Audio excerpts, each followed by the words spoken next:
വെളിച്ചം അകലെയല്ല, വെളിച്ചമാണ് നിന്നെ നയിക്കുന്ന പ്രകാശം. വെളിച്ചത്തിലൂടെയാണ് നാം ക്രിസ്തുവിനെ ലോകത്തിന് വെളിപ്പെടുന്നത്.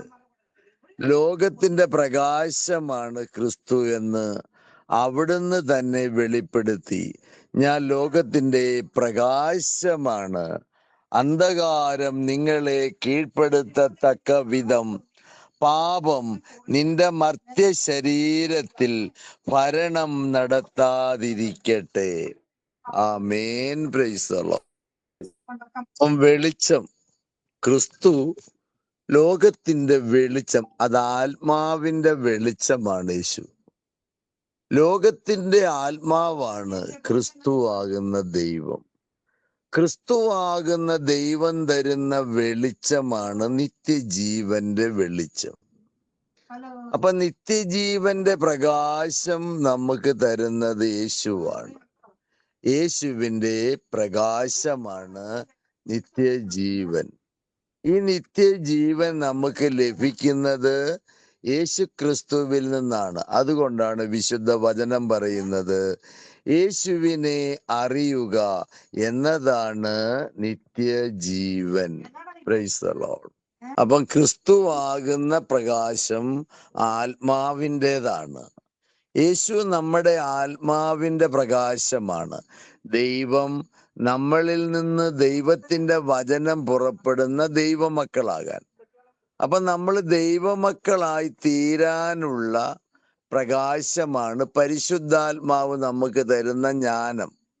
പരിശുദ്ധാത്മാവ് നൽകുന്ന ജ്ഞാനം അനുസരിച്ചാണ് നാം ജീവിക്കുന്നുവെങ്കിൽ നാം ക്രിസ്തുവിൽ പ്രകാശമുള്ളവരാണ്.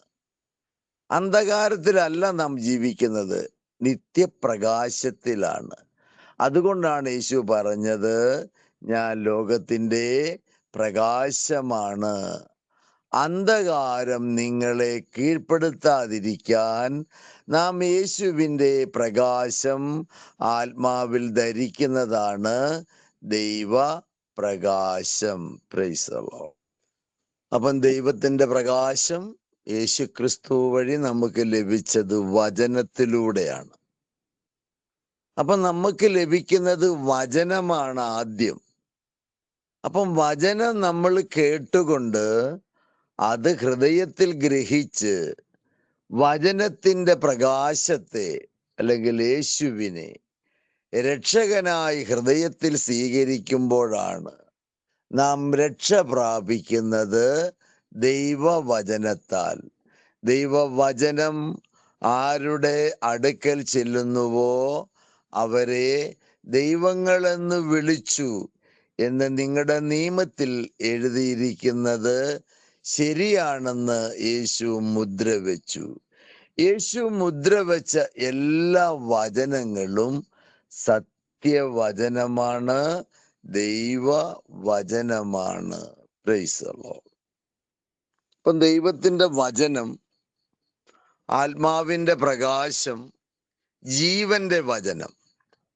വചനം തന്നെ നമുക്ക് ജീവൻ നൽകുന്നുണ്ട്. അതാണ് ലാസറിനെ ഉയർപ്പിച്ച വചനം. മർത്തായുടെയും മറിയത്തിന്റെയും സഹോദരനായിരുന്ന ലാസറിനെ യേശു ഉയർപ്പിക്കുന്ന ജീവന്റെ വചനത്താലാണ്. അപ്പം ദൈവത്തിന്റെ വചനം നമുക്ക് ജീവൻ നൽകുന്നു. യേശു വഴി, യേശു വഴി മാത്രമാണ് നമുക്ക് ആ ജീവൻ ലഭിച്ചത്. യേശു ലോകത്തിന്റെ പ്രകാശമായി, യേശു മരിച്ചവനെ ഉയർപ്പിച്ചു, യേശു രോഗികളെ സുഖപ്പെടുത്തി, യേശു ലോകത്തിന് പ്രകാശമായി, യേശു രക്ഷകനായി, യേശു വചനമായി, യേശു ജീവിക്കുന്നവനായി, യേശു പുനരുദ്ധാനമായി, യേശു സ്വർഗരാജ്യത്തിലേക്കുള്ള വാതിൽ തുറന്നു തന്നു.